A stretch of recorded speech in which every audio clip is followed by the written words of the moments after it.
Hey dorks, just a quick message reminding you to head over to twitch.tv/mindgappodcast and give us a follow. We live stream when we record our new podcast episodes, and we're live streaming video game sessions on Saturday nights at 8 o'clock p.m. Central Time.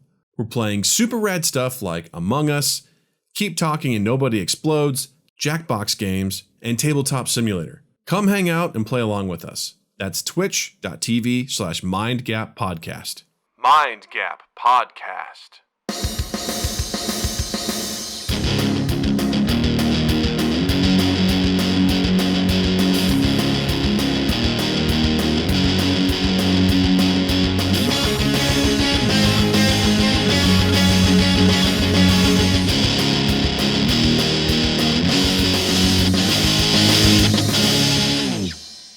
Welcome to Mind Gap Podcast. I'm Doug. I'm Justin. And we're happy to be here, as always. If you're listening, you can't see it, but I'm wearing a very special shirt.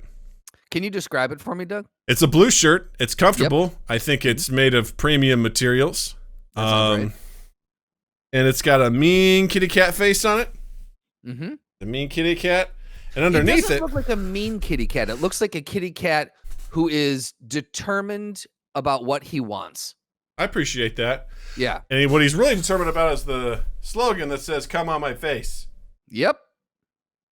So that just happened. I just poop ejaculated my moist missile. So if you don't know why I'm wearing this shirt, it's because 2 Saturdays ago, while we were playing Jackbox games, there was an agreement, a gentleman's agreement, where whatever shirt won the game of TKO was purchased for me, and I promised to wear it on the stream. So I'm a man of my word. I'm wearing the shirt. Special thanks to Chris Mueller from the Reviewniverse podcast for purchasing this. Also, special thanks to Jared and Slotty for, also buying me other shirts. They're also very funny, which I'll be wearing at some point in time. One of which has a giant dick on it. So you heard it here first, folks. Yes.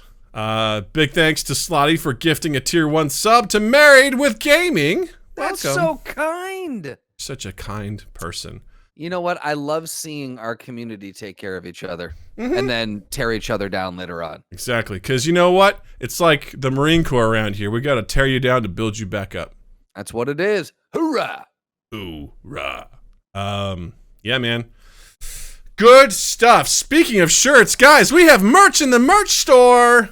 Head on down to teespring.com/stores/2 and you will find all of our goody good goods. We got Mind Gap t-shirts with the logo, with a retro logo. We got the You Can't Handle a Gobby t-shirt inspired by the Dungeon Karen's Adventures. People can't get enough Gobby. Bam. Tonight, I don't think you can buy this shirt. I think this is a 1 in a million shirt that is not available for anyone else except yours truly, because I earned this somehow. I earned this. I earned this curse. Also in the store, we've got face masks. We also have 2 East 8th stuff, so go check that out. teespring.com/stores/2 These items that you're wearing, these special shirts, if this continues as we play more Jackbox games, what we might be able to do is after Doug wears it in an episode, we might be able to run some sort of a contest where we send you a shirt that Doug wore live on air while recording an episode. This is like that conversation we had where we talked about, would you ever sell your underwear online? Right. You remember that conversation? I do. Yeah. And I was hardcore against it. You were not comfortable with that conversation at all. Didn't like it. But talking about you selling used shirts, hey, not even selling. These are gifts. We're giving them to people. I mean, that could just increase our revenue. I mean, it's a niche market, you know. You know what? That really is. The same people who watched Drew's leather jacket video probably would buy your shirt. Yeah, absolutely. Yeah. Because it's fucking awesome. Mm-hmm. Also, in case you all don't know, we are on Spotify. Did you know that, Justin? You knew that. I feel like I did. You say it, but I knew it. And you do know it. You know what's going on. And so we're also on Apple Podcasts, Google Play, Stitcher, all that shit, but particularly Spotify. So check us out on there if you don't already. We can be found there. So good for you. You're probably already listening to it during the day, so it's nothing to go. Just look, I'm gonna look for podcasts. Just while I'm playing this Mark Ronson album, I'm gonna go ahead and look for podcasts. Mark Ronson, everyone's favorite reggae artist. Sure. I'm guessing. I don't know who Mark Ronson is. That's not true, but it's a good guess. I was He's a close. race car driver. Yes, that's what I was also going to say, and you beat me to it. That joke will never die. Deal with it. And also, speaking of streams, Justin, last Saturday, we had a heck of a stream where we headed back into the dungeon with dragons, D&D, the fantasy board game, with you, with Sam and Eric and Jared. And what did you think, man? How'd it go? I died straight up. I was the first one in our party to perish, and so that happened. This was probably one of the most fun times I've had, only because it was by far the most difficult, and it wasn't even difficult by most measures of D&D. But there was a couple ogres. Ogres? Yes. Orcs? What were they? Ogres and bugbears and goblins. Yes. Oh my. But we ran up against a couple ogres that really fucking threw us for a loop, and we didn't even finish the adventure. It's not even done yet. Adventure 4 is part 2 in a couple weeks. So yeah, it was a blast, though. I know that the people watching on Twitch were very pleased that we finally started doing something and not just drinking potions. Well, drinking potions and finding all the traps. I think that people get bummed out when you guys find the traps. And you know what really bummed me out is in the very first room you guys went into, you both times drew goose eggs on finding the traps, and there were no goddamn traps in the room. I was like, watch, this is the one room they completely screw it, but the other ones are going to find all the traps, and you did. So and kudos. We did. At least we're consistent. You're consistent, so I'm very proud of you. Nothing else, yeah. So that was fun. I had a blast. It was really cool seeing you guys figure that out. You came up with some great strategies, so I think it's just going to be even cooler, you know. And this is the furthest you've gotten in this game, right? Like you've played up to this point, yeah. Yeah, I've never gone to Adventure 4, so this is super exciting for me. I've never got to see an ogre in action. So it was something. I also figured out that I can kill ogres by right-clicking on them. Also, you had a clutch play.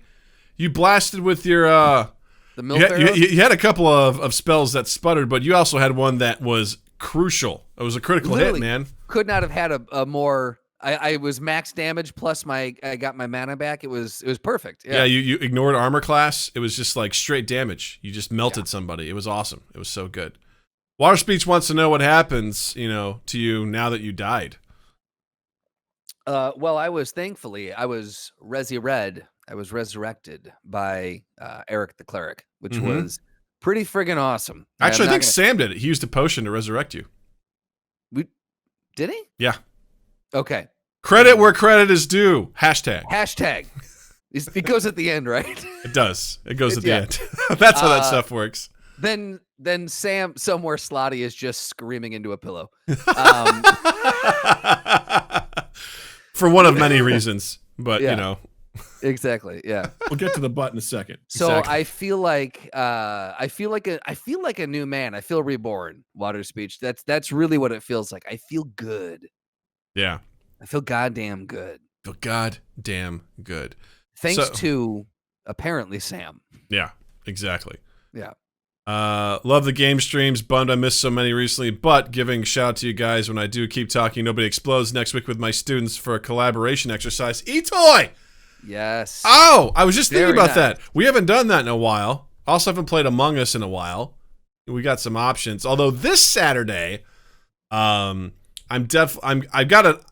original plan, which I think I might stick to partially, is to play Divinity Original Sin 2. That's a role-playing game I played a few weeks ago. But today, I happened to see a game being played by Noah Reno. And it is called Fall Guys Ultimate Knockout. And if you guys have ever wanted to play a game based around Most Extreme Challenge, this is that game. Really? And This my attention. This game it launched today, so it's having some server issues. Okay. But I got to play one game, and it was fucking bonkers. Absolutely bonkers. The way that it works is you go a round at a time, and there's a certain percentage of people that qualify to go to the next round. And I made it through the first round by the skin of my teeth. They only took 36 people, and I snuck in. Then the next round, they divided everyone up into 3 teams, and then your team, basically, the worst team didn't get to move on, and my team did horrible. We got our asses kicked. I didn't even know what I was doing. You basically had to take these eggs and put them in your pile, and I couldn't figure out how to pick up the eggs, so I just grabbed other players and just, like, wouldn't let them move. I was like, I'm going to play defense or something. I was like, give me that egg, but I was just holding on to them, and they wouldn't let them move. And I got an achievement that said bully. I was like, nice. That's what you've always strived for. Exactly. You've always wanted to be the bully. So I'm going to give that game a try. It's $20 on Steam if anyone wants to join me on Saturday night. I think I might play that for a little bit. If it runs its course and gets old, we'll switch over to Divinity Original Sin 2. So either way, it's a very colorful and bonkers game. So we're going to give that a shot. So I like it. Yeah. I'm into it. Yes, I'm into it. So that's this Saturday, August 8th, 8 p.m. Central Time. Check out the video game stream. It will be a hoot, as they say. eToy says, cool, let's do it. Yes, that's what I'm talking about. That's the enthusiasm we need. So, now that the housekeeping is done, let's talk about some fun shit this week. Let's start with probably the most uplifting one, in that Japan created a childlike robot that they programmed to feel pain. Way to go, Japan. You Way to keep it did 100. it again. So, for those of you who are on the stream, I'm going to show this video, and we will describe it to you. Yeah, I don't like anything about this. As this happens here. Let me get this all set up as this goes, because this is highly disturbing to say the least. Yeah, I think disturbing is the only way you could describe this. There's so many questions I have to unpack about this. So many. It's a real this will be great. All right, you guys ready for this shit? Here we go. So I don't know if there's sound. I don't care if there's sound, because sound is not important here. What that's not what we're looking at. Is that you can see this child? Oh, it's not showing, is it? It's just frozen. It's just a still image, yeah. Son of a bitch. Well, you know what? That's all you need to see. Yeah. That is now, really... imagine this, getting tortured. You're welcome. Yeah, right? So why they made a child is beyond me. Let's see if we can get this, you know? I was hoping it would keep that still image, but for whatever reason that doesn't want to play. But regardless, I mean, look at that. That's a child's face. And it grimaces. And like when they it's a hyper realistic child robot, and essentially when it's exposed to electric currents, it makes a grimacing face. Right. So they're shocking the robot, causing it pain, and then recording the data points? Question mark? Yeah. It's pretty unsettling, to say the least.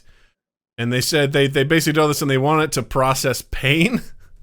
And the reason being is that they wanted to program empathy into the AI.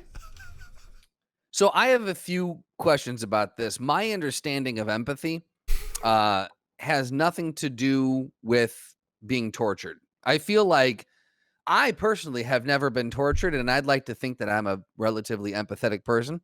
I'm not quite sure what the goal is here. Like, why? There are so many things currently that we could be spending our resources on.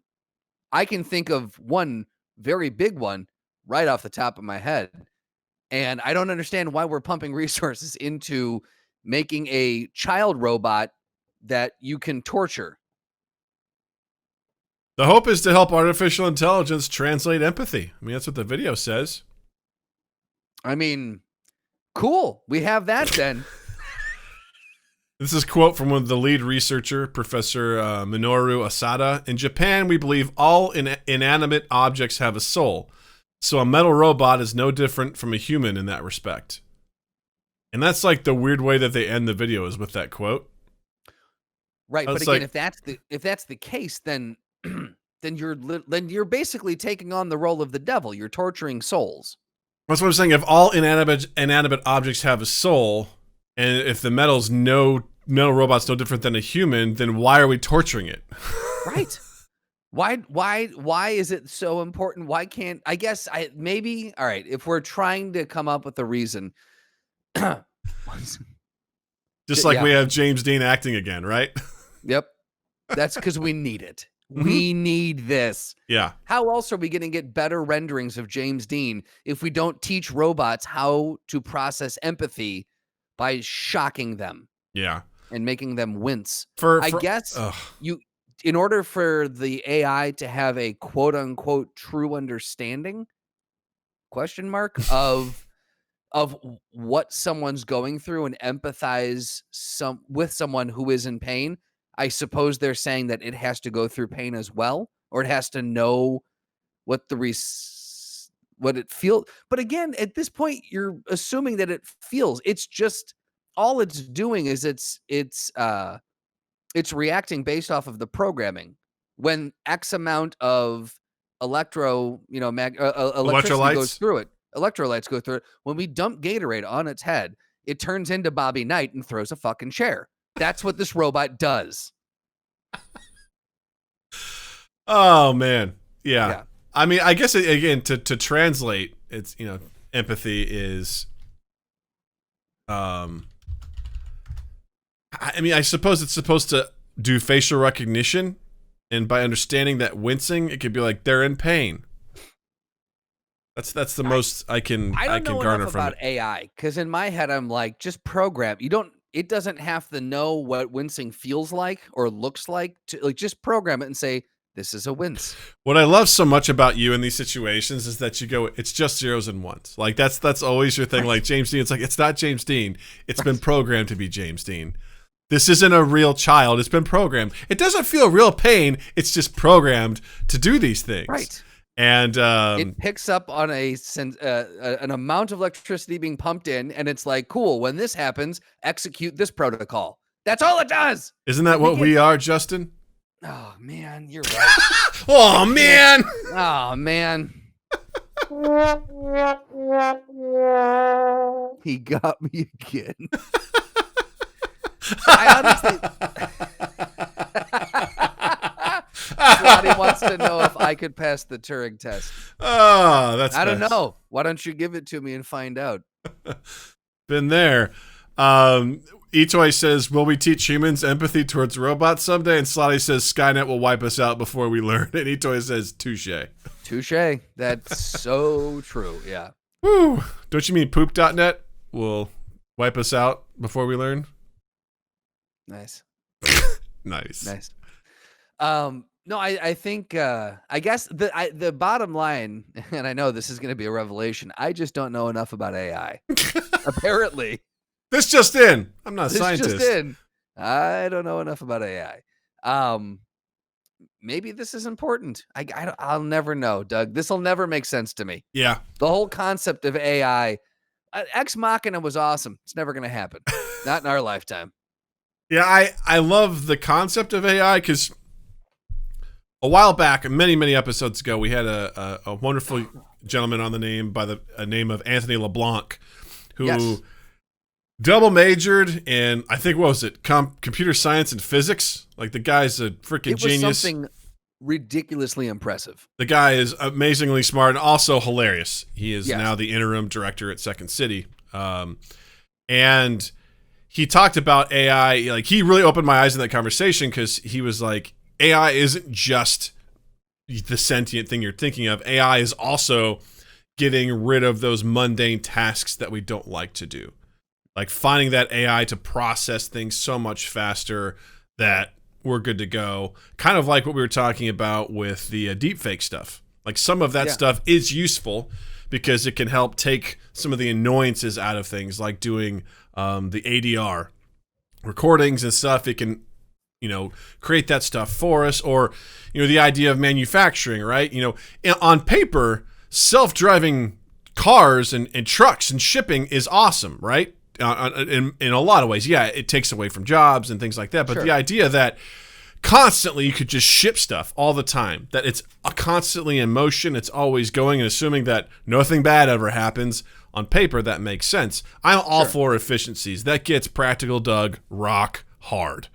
And so when I hear things like that, I'm like, yes. So I'm all for that. It's the other side of things that I'm like, I mean, honestly, let's face it. We know where this is going, right? If it can feel something, eventually we're going to make a fuckbot. I mean, that's really where we're headed. So, because we want it to react to our less than average schlong, you know? That's what we that want. looks so gross and phallic. Exactly. You get it. Right.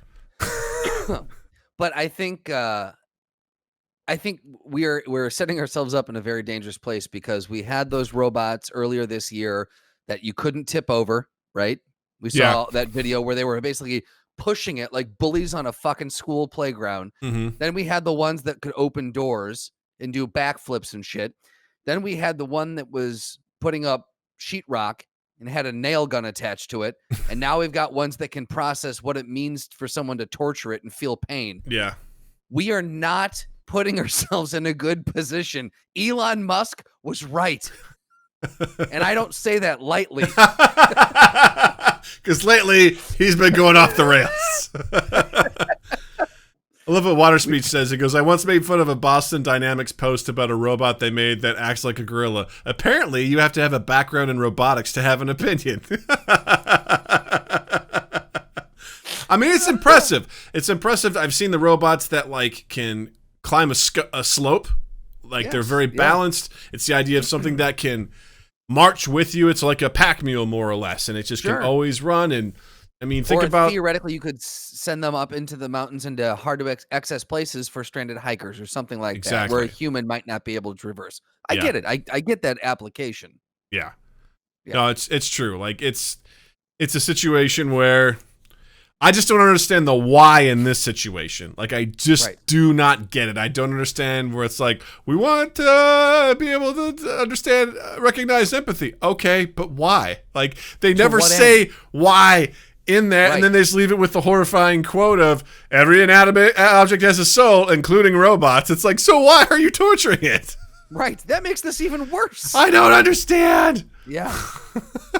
I don't like it at all. Yeah, so if you get a chance, go watch that video and watch a childlike robot wince and move its eyes around. It's just unsettling. Talk about uncanny valley. Woof. Yeah. Once you're done with that, pray to the robot overlords and make sure they hear you. Let them know that you will grease all of their gears. Right. Give a little, Alexa, I bow to you. You know what's crazy? Whenever I ask Siri for something, when I'm done, I always say thank you. I've noticed the same thing. I'll be like, and sometimes if I'm doing it remote, I'll do I'm not going to say it because she'll respond, but I'll call her again and she'll ding, and I'm like, thank you. Oi, just Moira. one more time. Oi, Moira. Appreciate it. All the best. All the best to you. Good day. Moira. Moira. Yeah. All right. Good stuff. For the people on Twitch, I just put a link to the video if you want to watch it. Enjoy. Next on the docket, there was an interesting story coming out of New Zealand. Well, actually, UK dad who lost his penis and gets a new one on his arm in a world first operation. So now, Justin and I talked about this beforehand. We're like, this is going to be real easy to make fun. So let me translate for you. This guy has a dick attached to his arm. Yes, but like straight up on his left forearm, there is a penis hanging off of it. Yes, but it's really easy to be like, what? Dick arm?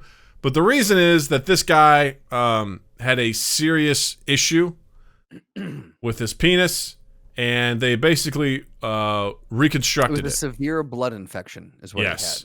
Yeah, severe blood infection basically caused it. So I don't know I think they probably had to remove it.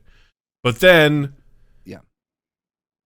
so they gave this guy a newly rebuilt penis, but delays meant he's had to live with it on his arm for 4 years.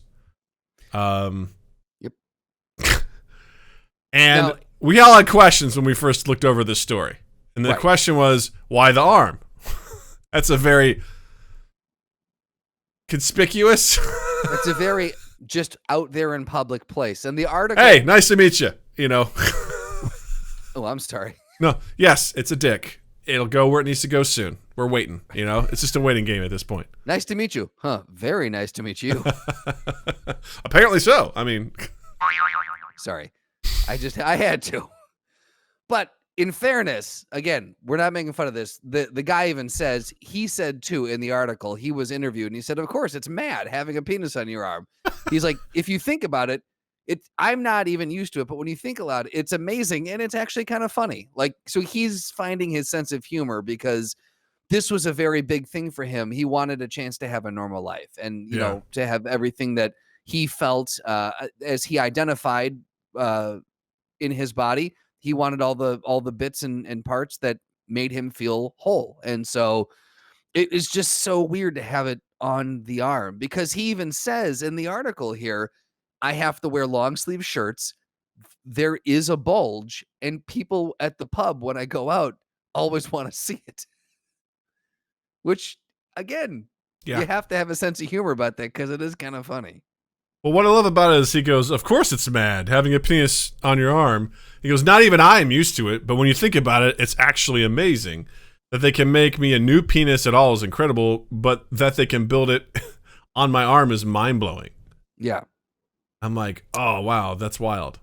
It's just amazing how far, like we talked about a while ago, we were trying to find a doctor to come on to talk about the first head transplant they were trying to do. And I would love to have a doctor come on and talk about this because any transplant, well, they just had someone on the news. There was a girl who just had the first, I think, double lung transplant. What? Yeah. And I think if I'm not mistaken, she was a survivor of COVID and she had to have her lungs transplanted. I could be wrong on the why, but again, like the fact that they're able to do this is bonkers. Well, here's a quick look at how they reconstruct it, which is kind of fascinating. They essentially take an area from the skin from his left arm and they roll it into a tube around a vein from his leg. They create a urethra, 2 tubes so that could be inflated with an air pump to achieve a mechanical erection. And then the tube remains on McDonald's arm as it grows, and then one end of the proto-penis. Well, that's awesome. What do you got there? This is a proto-penis. It's proto-penis, no big deal. It's attached, allowing it to swing freely and form naturally, and the new penis will be reattached to McDonald in time for Christmas. What a Christmas gift. How about that? Mazel. I think what's interesting, so it sounds like, because I totally misunderstood this article, so it sounds like I thought it was done, and they're just like, all right, it's done, and they put it on his arm, and like, we got to find the right time to put it where it needs to be. But I think it's actually growing on his arm is what it sounds like to me. Well, also, and then he was supposed to have, but he was unwell after the 2-year procedure, which meant the final surgery to move it to between his legs was delayed. Yeah. And then the pandemic hit, and it got delayed again. So, yes, they were basically in growing it, incubating it on the arm so it could use real flesh. It could have his bio. It could actually like basically come from him. Yeah. But it just kept getting pushed and pushed and pushed. And so he's basically just having to live with this appendage there. Yeah. Yeah. Like, I love this. Cost him almost $100,000, it says. Yeah. That's pretty wild. Slice says, so the question is, how long are you willing to have a dick on your arm in order to still have a dick? I mean, honestly, I'd go a solid 10 years. I mean, because I made a lot of jokes in the past about this. I specifically remember a conversation at work with you where I'm like, I was making fun of low T. I was like, fuck all this low T shit. Like, good. It's supposed to go away. I was like, let it go away. 100% remember that. And you were like, well, what if, like, I still want to make love to my wife and, it won't work. I'm like, well, that's nature. I was like very. Well, you can't. It was like tough. Because a part of me is like looking forward to the day where this thing just like minds its own business, Like, I don't need it like going, hey. It's used for a trip to Pee-Pee Town. I don't need it going, right. You're bored. I'm bored. We could entertain each other, Just like saying, yeah.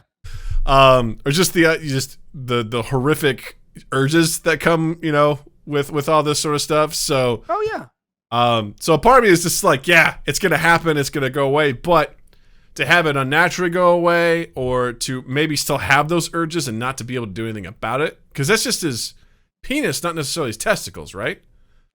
Yes, as far as it said on here, it was purely just the actual penis itself. So he still may have the urges, and there's just like nothing he can do about it. Like that's got to be torture, right? It's just a situation where it's hard to wrap your head around. It's hard to put yourself in that position because there are so many factors that come into play here. You know, and he said he got himself like when he, I think it said, I closed the tab here, but something about like the infection got so bad and he lost his penis, and then he started drinking because he didn't feel like he was whole, and he got depressed. And like from that aspect too, like you're dealing with depression, and then you're dealing with, you know, the potentiality of being horny, but you can't do anything about it, and like all these different emotions and feelings like pulling at you from every different way. It's just fucked up. It really is a very odd situation. Yeah, because I obviously take for granted, especially when I was just like, fuck low T. You know, like, I don't know what that's like. Yeah. You know, I don't know what that's like to be like, oh, how much of your identity may be wrapped up in your body like that, you know, and how much that might affect your confidence, you know. What if someone is coming on to you, right? And you're attracted to them and you're like, I can't do anything about this. Like, right. Like, Doug, I'm glad to see you're coming around on I'm this. trying, man. All it took was a few shocks to my skin and some wincing, and I realized what it was like to have empathy, you know? Wait a second. Dun, dun, dun, dun, dun, dun, 0101.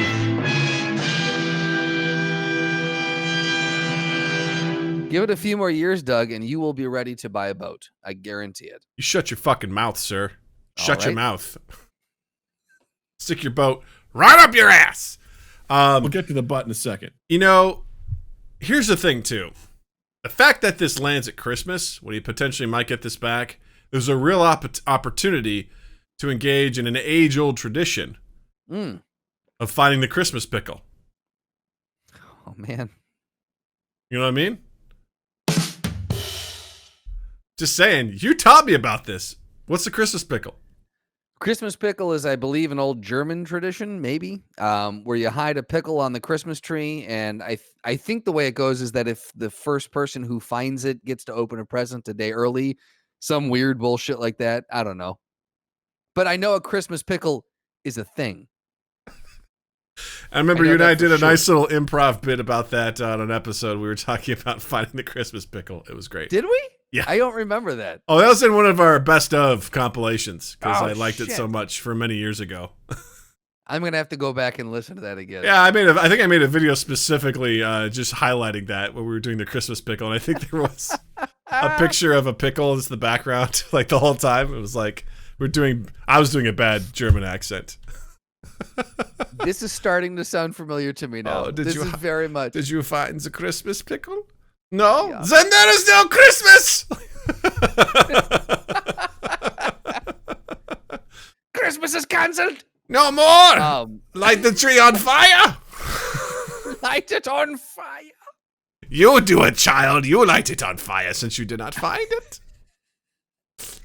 I want to say, as we're approaching our 5th anniversary, to all the listeners out there. Wait, what am I supposed to get you for this? Oh yeah, this one is it's a pickle. It's a Christmas pickle. This one you get me brined vegetables is what you get me. Because do you remember that episode where we did like the things you're supposed to get? Yep. You remember that one for sure. I definitely remember because you and I were both like, this is so stupid. It's like, guess what this is? And I was like, I don't know, gold. You're like, no, it's sticks. Like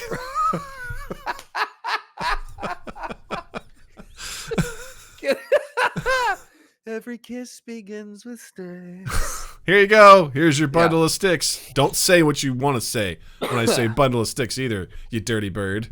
Yeah, dirty bird ass.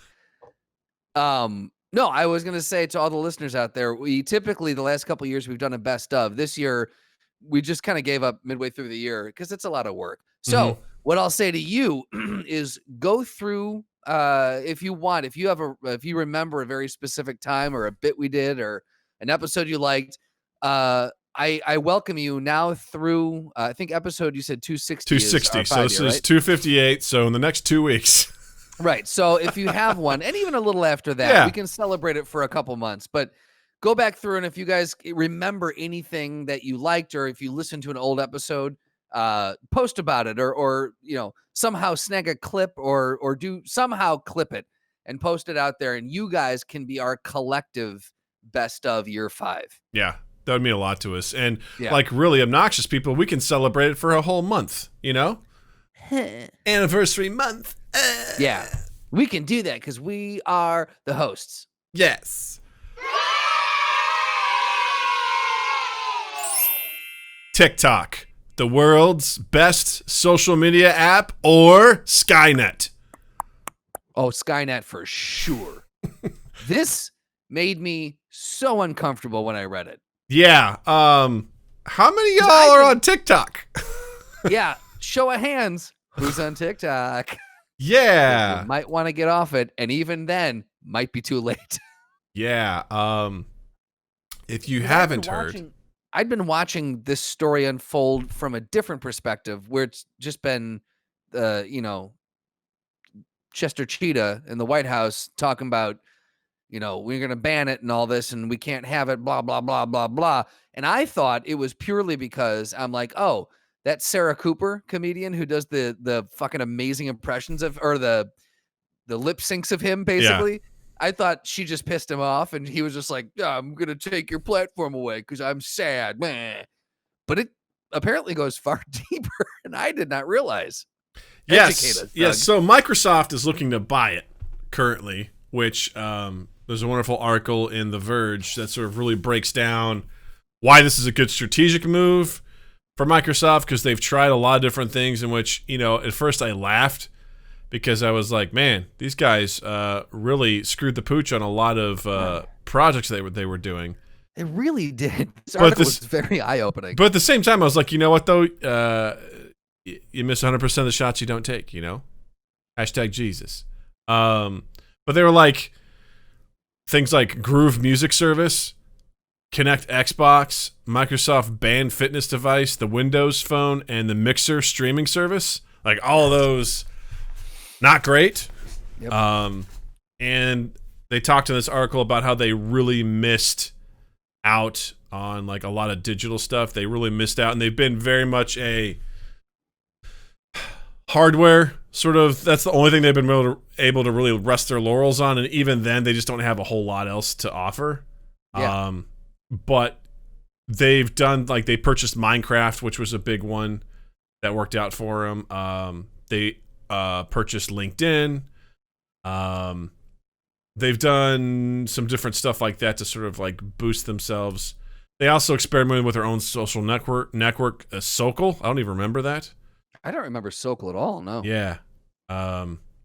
So they're looking for something to kind of like make themselves competitive, and TikTok is obviously at the top of the list for that for them, because they want to be able to have it. And because the big thing about TikTok is it's full of data. Right. Big old Microsoft will tell data you, pies. Of course, the way, like, well, it's a social gathering place. It hits the demographic that is the prime demographic that everyone covets. It's got users on there already, and they'll go through all this. But what we're coming to find out about TikTok, and it shouldn't be any surprise, is that it is a monster when it comes to data mining, a straight up monster. Yeah, there was a Reddit user named Bangerlol, and he basically reverse engineered the TikTok app. Yeah. Software engineer. He's had about 15 years of experience in the industry, and his job is to reverse engineer different social media platforms so he can then develop third-party apps that integrate with them. So this is what he does. Yeah, this is his jam. And some of the things he said is TikTok is a data collection service that is thinly veiled as a social network. If there's an API to get information on you, your context, your device, etc., well, they're using it. He talked to like phone hardware, so your CPU type, number of course, hardware, IDs, screen dimensions, memory usage, other apps you've installed, even some that he's deleted, still showed up. That's the one that freaked me the fuck out. Where he deleted an app, and then in the analytics bundle that came with it that he unpacked, he's like, oh, these apps I've deleted a long time ago. Yeah. How are they still monitoring the fact that I had these apps? Yeah, he's like maybe using a cached value, everything network related, your IP, local IP, router MAC, your MAC, Wi-Fi access point name, whether or not you're rooted or jailbroken. Some variants of the app had GPS pinging enabled at the time, roughly once every 30 seconds. That's enabled by default. Yeah, that's real-time GPS. That's real-time tracking. Like, they know where you the fuck are all the time. And I think, if I'm not mistaken, I read somewhere else that was whether or not you were using the app or not. It was just fucking on. Yeah. They set up a local proxy server on your device for quote unquote transcoding media, but that can be abused very easily as it has zero authentication.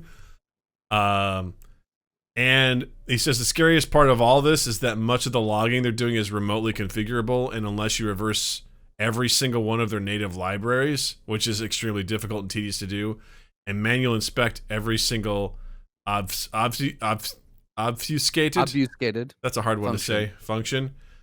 And they have protections to prevent you from reversing or debugging the app. If they know you're poking around, the code starts changing itself. They use HTTP and not HTTPS. Somewhere a child robot is wincing. Yeah. There's he goes on to talk about a lot more things that he's done. He said, for what it's worth, I've reversed the Instagram, Facebook, Reddit, and Twitter apps. They don't collect anywhere near the same amount of data that TikTok does, and they sure as hell aren't outright trying to hide it exactly what's being sent like TikTok is. It's like comparing a cup of water to the ocean. They just don't compare. Yeah. He said, too long, didn't read. I'm a nerd who figures out how apps work for a job. Calling it an advertising platform is an understatement.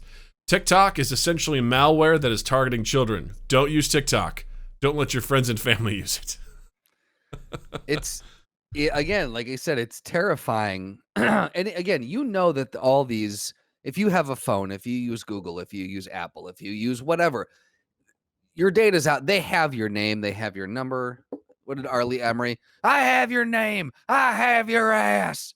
Like they know you. They know right where you are. But to this level, from what I understand, after everyone kind of weighed in on this, is unprecedented. This is something like an egregious amount of data that they're pulling. The GPS one, like that is real-time tracking. That is terrifying. Yeah. Well, I think also what this notes is this user thinks that we as a society have normalized giving away our personal information and have no expectations of privacy and security anymore. So giving TikTok our data together with our money is nothing surprising, and that is so true. Old-fashioned heathen, welcome. It's really remember that big thing that happened with Facebook, right? And Cambridge Absolutely. Analytica. Yep. And the idea that we're just gonna do this sort of stuff without there being any particular type of repercussions is unsettling at best. You know, name the last terms and conditions you actually read before you hit accept. I literally got the end user's licensing agreement for that new game, and I just go click. I didn't even look at it. I have no idea. As soon as I did, I'm like, I hope that's not like we own you now. You know? And you had probably already started prepping for this story, so you knew that you shouldn't do that. I was like, yeah. It's wild and it's upsetting because, especially with something like TikTok, because it has such reach right now. It was a wonderful spiritual successor to Vine. Yep. And the stuff that people can do with it, and that it's music focused and things like people have been super creative with it. It's a very fun app. It's colorful. It has people, you can do these short videos that are really like just digestible. They've got the viral makings, and Water Speech asked, how long has it been around? Like 2 years? Absolutely. It's been I would say about 2 years or so. I remember when I used to play a bunch of mobile games, and the ads would come up in between for probably a stretch of like 5 months. The only ad that I saw was for TikTok, and it was still brand new. And I was like, this looks completely spammy. I was like, there's no, and then I'm like, well, maybe if this is going to be a new thing. And then I kept looking at it going, this just looks really unofficial and too spammy. All of a sudden, this thing blows the fuck up and everyone's using it. So then I'm going, shit, I feel like I missed the boat. I could have gotten it on the ground level. Thank God I didn't. Well, I mean, and it was another one too. And they talked, what was it? I think we talked about it on a previous episode where they talked about the how Instagram and Twitter and all these things are set up, and TikTok is one of the worst of the bunch. It's endless scrolling. So it's like when it's like eating, and your brain stomach doesn't know when it's full because you never hit the end. Your plate's never empty. So you're like, oh, my meal's done. So they design it so it's a never-ending scroll. And I was looking at someone's TikTok, and I found myself like I had their phone for a solid 15 minutes before I realized I should probably give this back to them because this is their phone. But I got sucked right in. Yeah. And it was so easy to have happen. Well, it's tough because it's hard for me. I get social media fatigue. There's so many things, and you and I have talked. This is where I'm like, I feel old because I don't know how to operate so many of these things. It took me forever to understand Twitter. I still don't understand Reddit. Instagram can fuck itself. I hate Instagram. Like, it's not built for me. Hate Instagram. It's not built for me. I don't share pictures. And so I know. I'm like, I want to post a link. And it's like, yeah, you can't do links. I'm like, what good is this to me? Like, I don't understand it. It's just, I don't post photos that often. Facebook then. So that's the thing is like, I have no use for it anymore. So it's like, you got all these things, and for something like us, a podcast where we want to try and connect to people on as much as we can, it's like the last thing I want to do is like, fuck, do we have to get TikTok now? Like, I don't want to, like it's another thing where I'm like, God, to try and stay relevant and I know TikTok's still relatively new and there's a lot of people that aren't on it, but it's becoming pretty popular in that regard. Oh, it's becoming massively popular. I mean, Facebook was the thing, and then it became, that's our parents' thing. We're getting the fuck off this. Yeah. And it went to Instagram, and that's kind of going by that side too. They're still working as hard as they can to pull people back. And then Snapchat was it. That was where the millennials went and the Gen Zs went.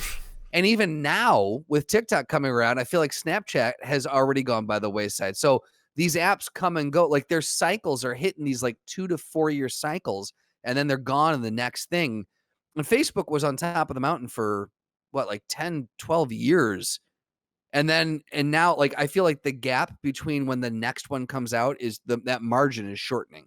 Yeah, I think Facebook is rapidly becoming the not cool place to go. Like, yeah. I know lots of people that have gotten off of it and they feel better for it. You are one of those people. I am one of those people. Absolutely. I feel, to me, I'm like, Facebook should be the conservative social media outlet. Like, let them have it. That's cool by me.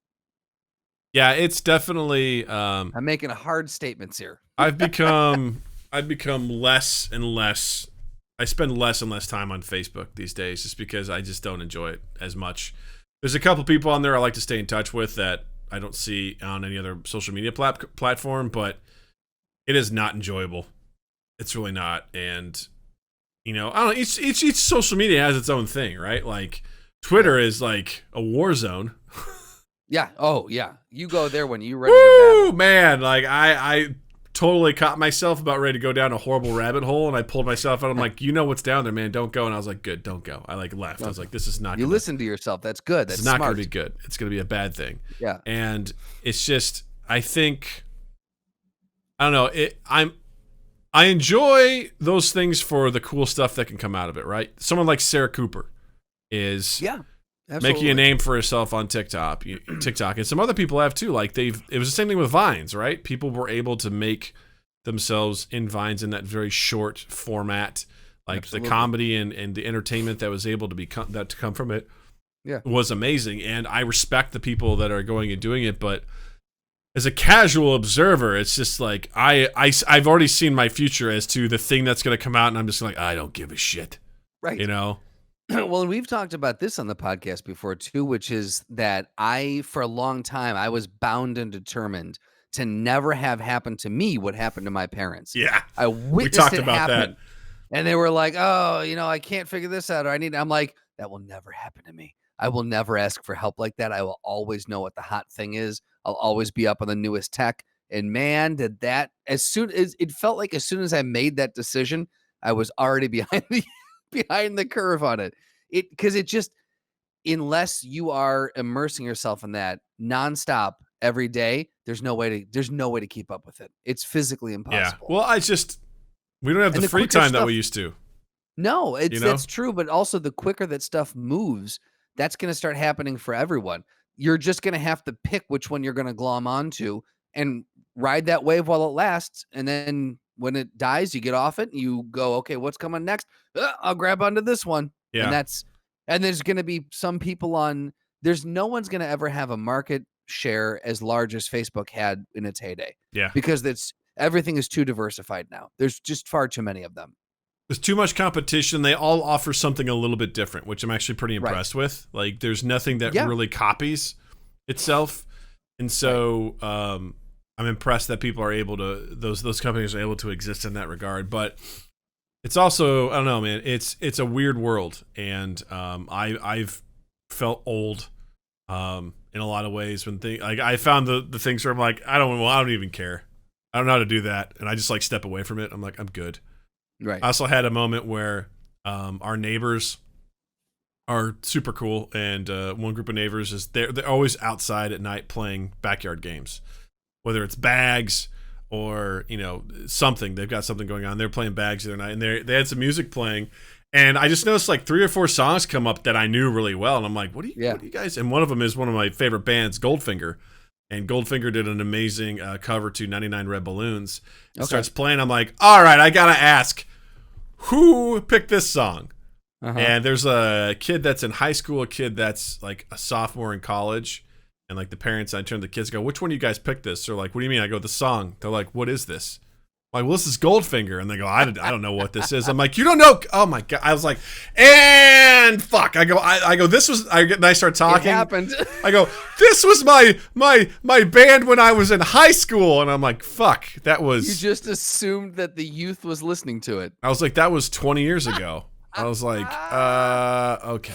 So. Yeah, man. It's inevitable. Like, and it's funny too, because I get now where people, when like parents and stuff are like, I just want to not make America great again, but returning to a simpler time. Mm-hmm. Like I get like what I mean by that is like going out and playing bags and listening to music and not being, on here like figuring out the next thing. Like just going out and going for a walk or like going and literally taking a nap under a tree. I get it now. Yeah. For fuck's sake, I get it now, It's so true. Like I've also seen it here and there with Jill as she talks about different things or different. Yeah. We're falling behind, and I think that's just the nature of things. There's only so much, and it bummed me out that Goldfinger, like this unheard of, and again, they're not a huge band, but to have someone be like, I know what that is, and I was like, oh shit, my stuff's become oldies, Oh yeah. Because I would hear like the Stones and like, oh, these guys were rebels of their time. I'm like, yeah, whatever, they're old. The first time I heard Pearl Jam on a classic rock station, I about died. A part of me was happy because I was like, yay, my music is going to be played more often now, Right. But I was like, this is always on the alternative station. When did this go to classic fucking rock, man? Oh, fuck. Right? Yeah. And I walked by, some guy was working in his garage, had the radio playing, and Incubus was playing. I'm like, that's where we are now. Incubus is on the classic rock, For the dude working in his garage in the suburbs. Yep. Like that's, you used to walk by and you'd hear, motorin. Yeah. What the? Yeah. Now it's Incubus. Yeah. I'll be there with open arms and open eyes. Yeah. It's like, oh shit. Incubus. I remember that. Like, yeah. Oh my God, dude. Yeah. Yeah. I think the other, sorry, go ahead. No, go ahead. I was going to say the other thing they said on this, what they talk about is that, another way TikTok draws you in, and it's kind of in the same vein as that endless scroll thing, is that new users, they'll boost your post up, your first 1 or 2 TikToks or talks or whatever the fuck they're called. They'll boost them up, and so you feel like, oh shit, I'm doing really, like, I might have a chance, I might have a shot at this. And so you keep chasing that dragon, you keep looking for that validation and that, oh man. And so that's how they keep you on there, that's how they keep using it. And it's right in that. I noticed the other night I got caught in an endless scroll on one of the social media platforms, and I physically started to get motion sick. Oh, Jesus. And I had to put my phone down, and I stopped. I'm like, I have a headache and I'm nauseous. And I'm like, fuck, I'm motion sick from my phone.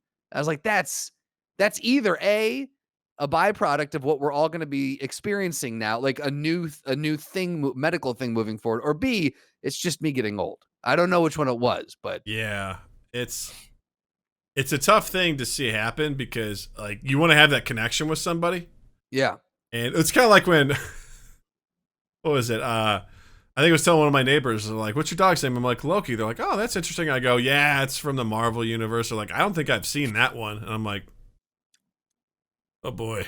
As I'm if like, the Marvel universe was a singular movie. Yeah. I was like, yeah, well, you know, he's Thor's half brother. He's actually part frost giant and from Jotunheim. And they're like, oh, Greek mythology. It's like, no, Norse. Norse And mythology. And I was like, yeah, he wears the green cloak. They're like, okay, I think I know which one that is. I was like, oh, boy, God of Mischief. Okay, right. Cool. He's the plumber. He's got his brother Mario. Yeah, Luigi. You're right. It's Luigi. Sure. Yeah. That's the one. Yes, sir. That's exactly what it is. I'm going to go back to playing Incubus. Ito says, I ask my students every year how many people have seen Space Jam, and that's how I measure my relevancy. So far, I'm 80-20 for seeing it. That's a deep cut, man. A lot of people these days don't necessarily, you know, they may have heard of Michael Jordan, but they don't know him, you know. I'm actually impressed. Or Looney Tunes for that matter. Seen it, yeah. You know. Well, HBO Max though has the new Looney Tunes cartoons. They do. I made the mistake. I was looking for classic Looney Tunes. I made the mistake of clicking on the new ones, and they're a disappointment. I'll say that. Why? Because they're non-violent now. Because Yeah. Elmer Fudd carries a sickle instead of a gun.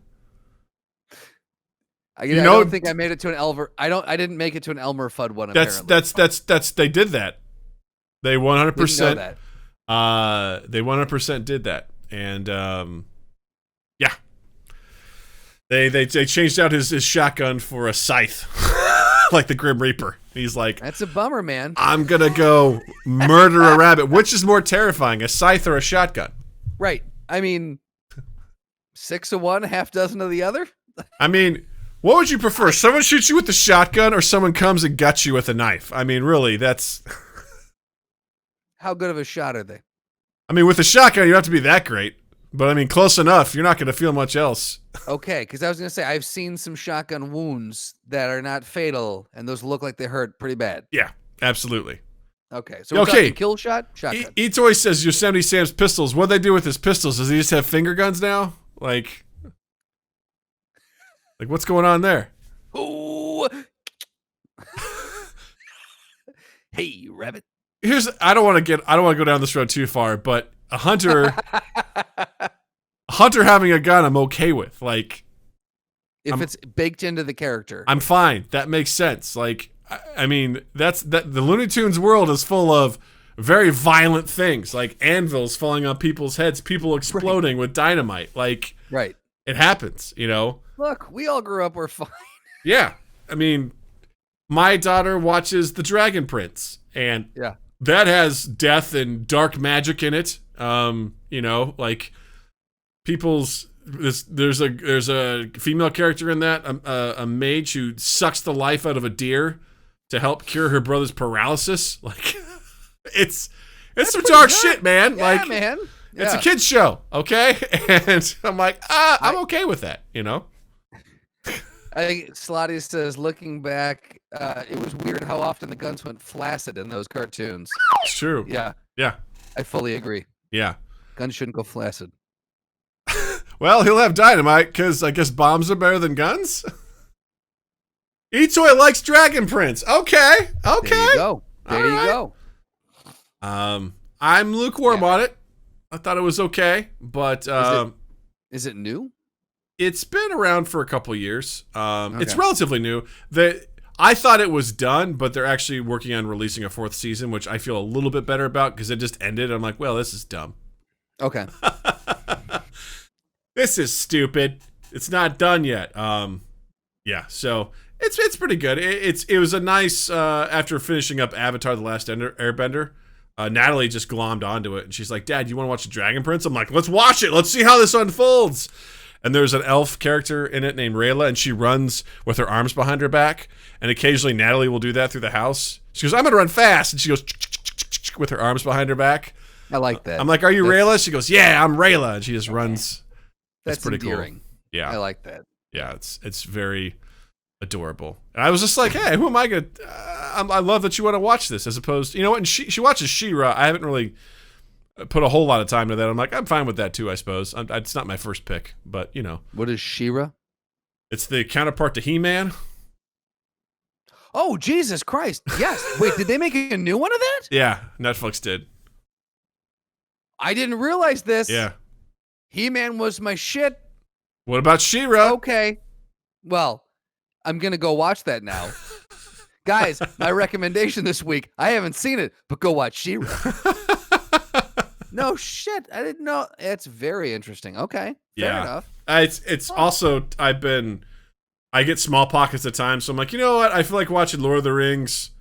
I started watching Fellowship of the Ring, the extended version, so I watched it in small pieces. And this morning, I usually get up early with the dog, and then I wait for Jill to come down, because if you leave the dog by itself, you know, it decides to murder life. So I'm like, I'll just start watching this. And Natalie came down and just was like enthralled at the TV, just staring at it. As like orcs are there, they're cutting up Fangorn Forest, you know, and they're like, "The trees are tough, me lord," and they're cutting it down, and Saruman's like, "Burn it all," and she's just like, and at one point she's standing there like eating cereal. I'm like, "Do you want to watch something else?" And she just turns and goes. I'm like, "Okay, we can watch something else." Like she was horrified by it, but couldn't turn away from it. Yeah, she was that's impressive.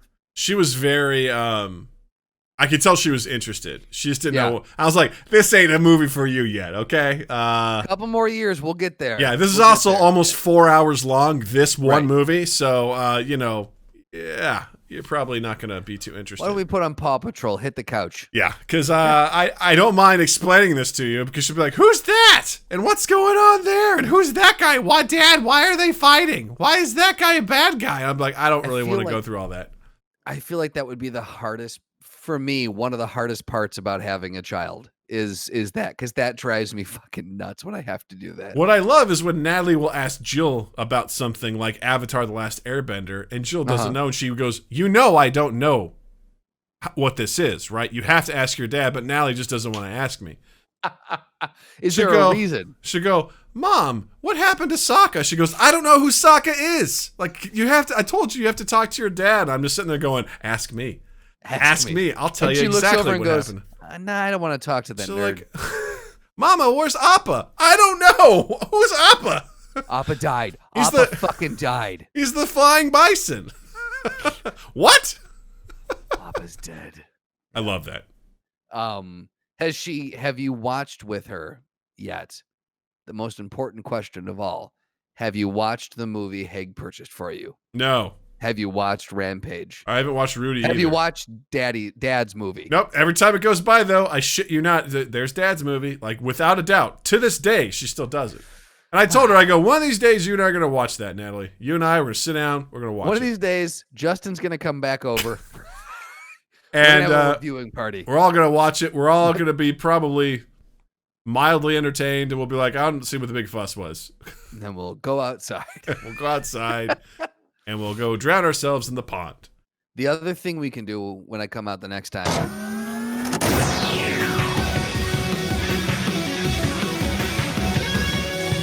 The throwdown.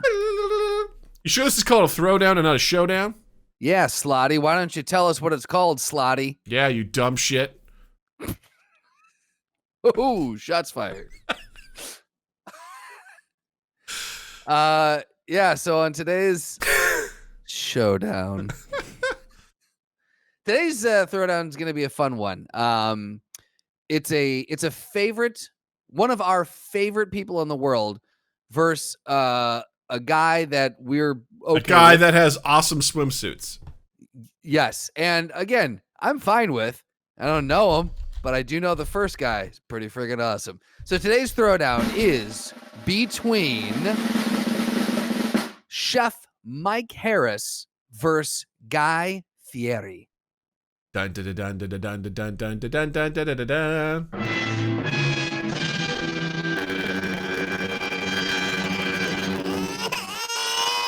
I don't know why I threw that last one in there. That's kind of wild. Real quick, I just want to show everyone, this yes. Guy Fieri swimsuit that exists. You can buy this. This is a real thing. I want that swimsuit. It's a female one-piece swimsuit. I want it. I love my favorite part is that his chin hair is right in the crotch. Yep, it's in the. It's perfect. That swimsuit was purposefully made. That's all we'll say. Without a doubt. Yeah. So if you don't know Mike Harris, Mike Harris is a chef. Some might call him a celebrity chef on the rise. He was one of the executive chefs for McDonald's for a long time. And then he's worked in a bunch of other places, but his star is on the rise right now, and he's been doing collaborations with Rooster Teeth. He has a new YouTube series called Chef Mike Does Stuff, where he teaches you really basic cooking stuff. Basic not in the sense that it's like dumb or easy, but basic in that when you watch it, you're like, oh shit, I can do this. I can make good food too. So he's really good at pumping you up. He's a huge nerd. He is a dungeon master. He plays Dungeons and Dragons all the time. He's an insane guitarist. That is Chef Mike's. The Twitch stream is seeing Chef Mike right now. All around good guy. So that is Chef Mike. Go check him out on. He's very, very active on Twitter. And he's also done some work with Wendy's as they rolled out their new breakfast line too, which was Chef Mike's Twitter presence and Wendy's Twitter presence together was something unlike anything I've ever seen. It was pretty magical. It was pretty magical. Yeah. For those who don't know Guy Fieri, you just saw a picture of him on a swimsuit, so you're good. He's wild. Yeah. So I would like to, I'd like to throw down between these two, and I'm going to say, Doug, lead it off. What do you think? Well, here's what I'll say. What are your thoughts? Here's what I'll say. Chef Mike is hungry. No pun intended. Yes, That guy is super nice, but here's the thing. He's also a dungeon master. He's a dungeon master. He understands tactics. He understands resistances. He understands constitution saves and vulnerabilities. He knows how to handle himself mentally. And both these guys have knife skills. That's for sure. I know that much, right? You know, and I think Chef Mike's younger. You know, Guy Fieri, in his 50s. He's older. You know, yep. I think Slotty asked, "Does he wear sunglasses on the back of his head?" He does not. He wears them on his face. That's right. I think Chef Mike also. I'll say this much about Guy Fieri. That guy's a super nice guy, and he's kind of gotten the Nickelback treatment in the 100%. The chef world. And that he's super nice. He's very philanthropic. He donates a lot and helps out a lot in communities. And is actually, from what I understand, actually a really good chef. Yeah. Yeah. And I think I actually remember watching the Next Food Network star when he won. And I was thrilled. Really? I watched that whole season. That's wild. And I was like, it's Guy. He's so awesome. He's so cool. And because I was going to say, maybe he's jaded, but I don't think he is. Like, I think he's still... Yeah. He's not like, just get it over with, you know? Right. I think he's got, so in fairness, I think he retains the hunger as well. He's got a lot of energy. And here's the thing I'll say about Guy Fieri is that based off of his look, his style, and what we know of him from a little bit of his background, you can't tell me that the guy has never won a bar fight. Like, that guy has been around the block. He's seen some shit. Like, you spend enough time in those diners, drive-ins, and dives, you're going to find yourself in some precarious situations. He's traversed the country. He knows the lay of the land. He's taken in a lot of stuff from a lot of people. And also, Doug, you will not convince me that he does not have some throwing stars and some nunchuck in his pants. I don't know where you get that from. I have known guys like him, and at one point in my life, Doug, I was a guy like him. I owned unnecessarily many martial arts weapons that I did not need, nor did I use. What did you own? But guess I owned. I should have known this was coming. I owned had a bow staff. I had a homemade bow staff. It was the shower curtain rod, but it was still my bow staff. No, look, man, it was the dowel rod that I cut to a specific length. I taped up the center with some athletic tape. I can make it whatever length I wanted with a flick of a wrist. You know, I had more than one set of throwing stars. Set, mind you, of throwing stars. They came in a carrying case in case you needed easy access.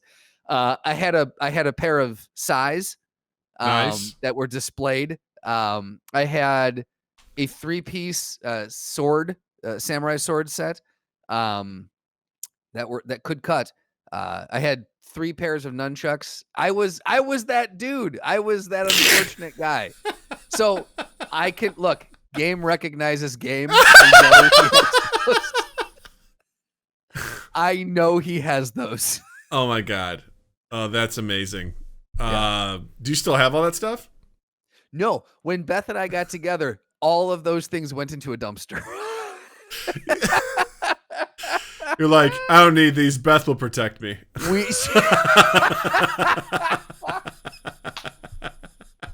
Precisely.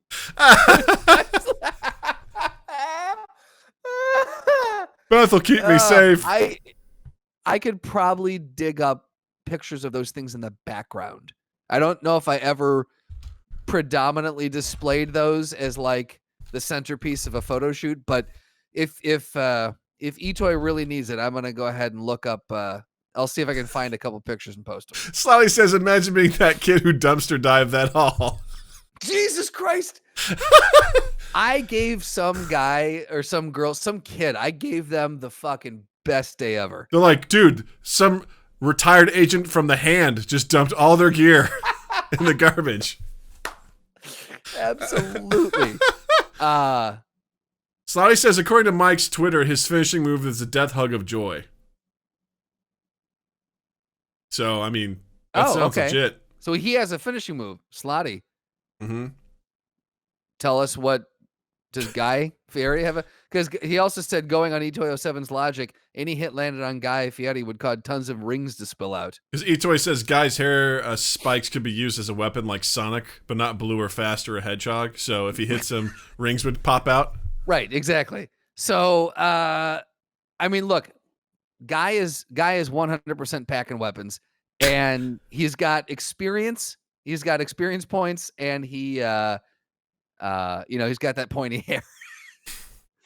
I'll say, however, I do think Mike, he's young, he's hungry, and really, if you look at Mike in his prime, he was pretty fucking jacked. I'm not gonna lie. Yeah. He's a guy that you would not trifle with. Yeah. He posted a Throwback Thursday photo, and I was like, holy shit, okay. Yeah, man. Yeah. So Mike, Mr. Harris he's still got it. That guy is still a guy. Nicest man in the world. Do not fuck with him. Yeah, those are the guys you don't want to fuck with. Because you know that it takes a long time to get to their breaking point, and when it happens, it's like a limit break, and it will destroy you. So I'm definitely going Chef Mike on this one. Slotty confirmed. Guy Fieri, no known finishing moves. Slotty says he's young, he's hungry, he's jacked, and gosh darn it, people like him. That's really sums him up. I mean, with that summation right there, I'm going to say, Chef Mike Harris for the win!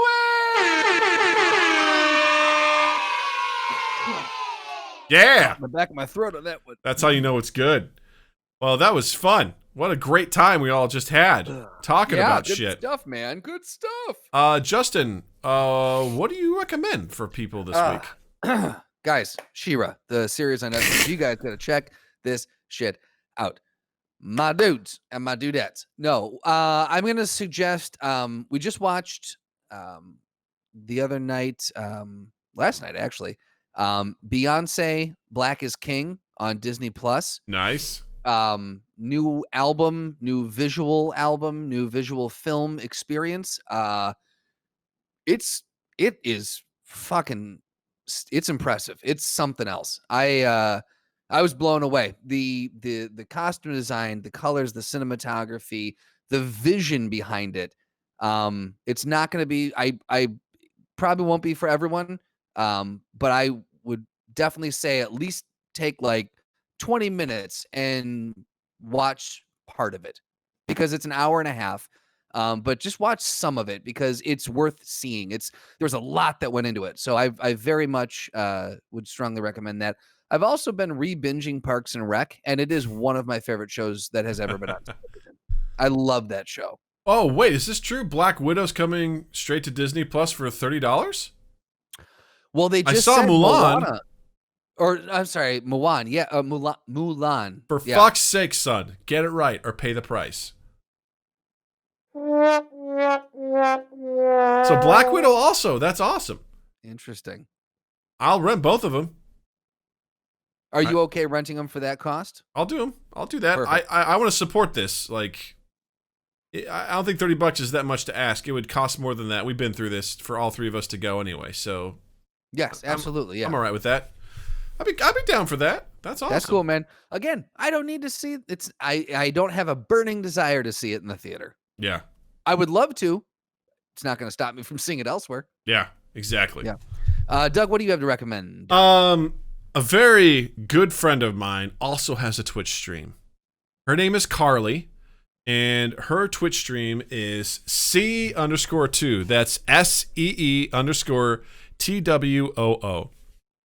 She was a writer for a Second City show that I was just so lucky to be a part of as an actor, and she's very funny, and she has her own Twitch stream. In fact, she's going to be a special guest next week for the podcast. So she streams 4 days a week.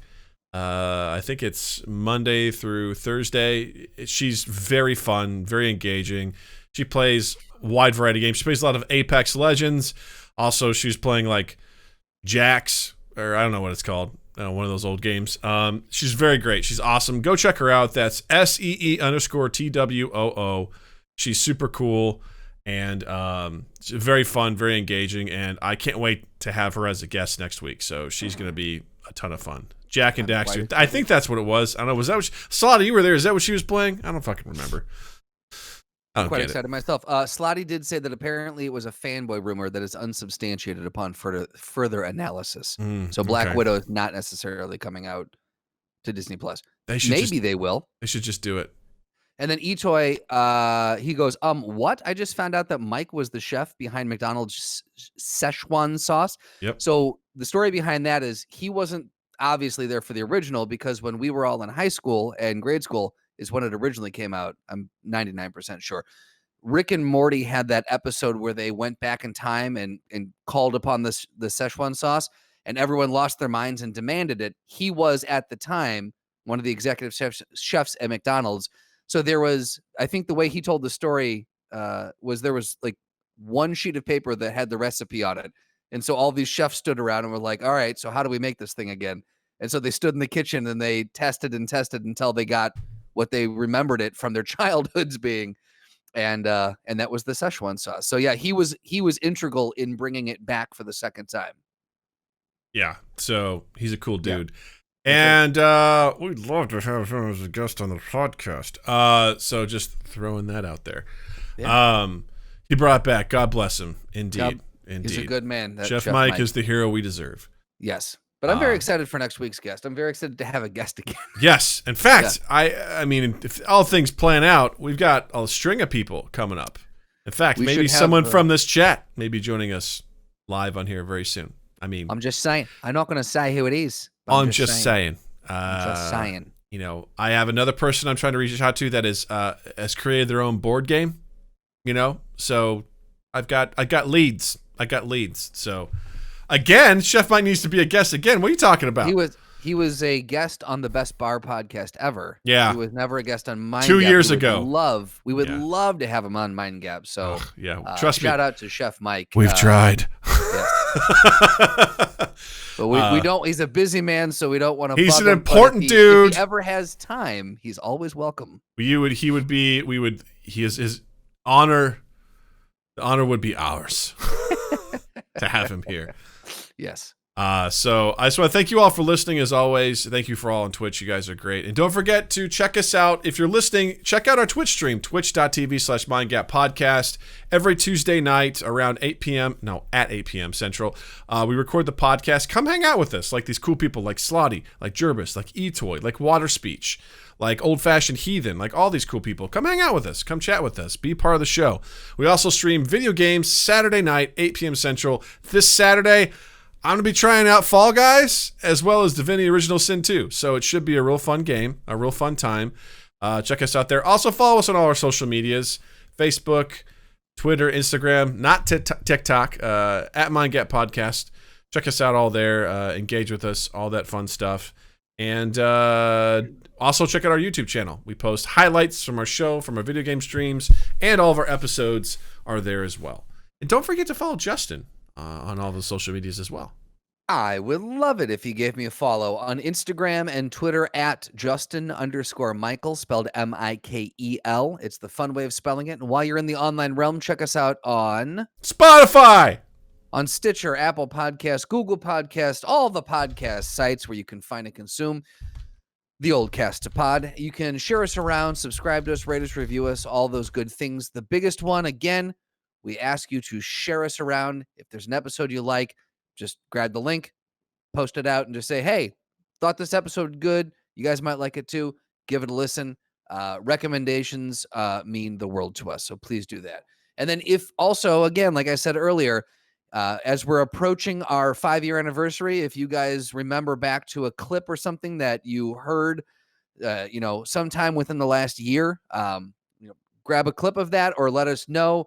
Tweet it out, post it out, let the world know. You guys are going to be our crowdsourced clip show this year, so have at it. And then 2east8th.com/mindgap, and then 2east8th.com in general. We are pushing forward on the web series thing.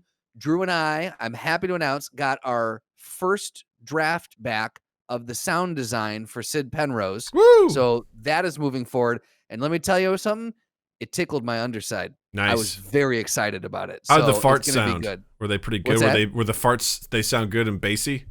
Oh, yeah, no. It was like, it was real deep in there. Okay. Yeah, I got to clean my mic off now.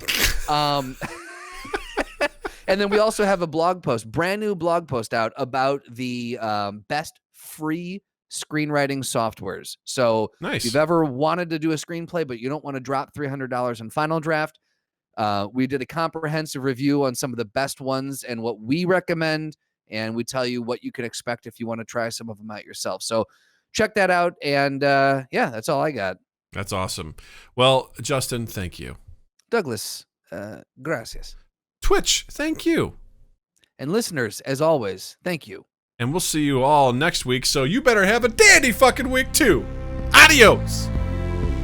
Mind Gap Podcast.